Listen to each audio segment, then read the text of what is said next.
আসসালামু আলাইকুম info plus বিটিতে আজকে দেখাবো কক্সবাজারের সম্পূর্ণ গাইড। কত খরচ হবে, কোথায় থাকবেন আর কোন জায়গা ঘুরলে ভিডিওতে মজা হবে। চলুন শুরু করি।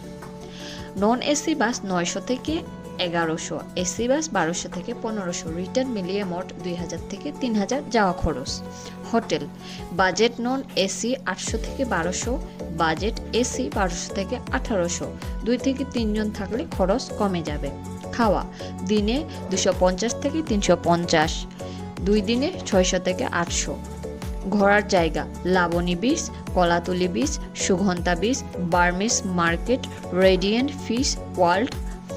লোকাল ট্রাভেল খরচ 1000 থেকে 1500, মোট খরচ যাতায়াত 2200 থেকে 300 টাকা, 1000 থেকে 1800, খাওয়া 600 থেকে 800, ভ্রমণ 1000 থেকে 1500, মোট বাজেট 4800 থেকে 7000 টাকা। এটাই ছিল কক্সবাজারের ফুল ট্যুর। ভিডিও ভালো লাগলে লাইক দিন, কমেন্ট করুন আর চ্যানেল সাবস্ক্রাইব করুন। দেখা হবে পরের ভিডিওতে। ধন্যবাদ।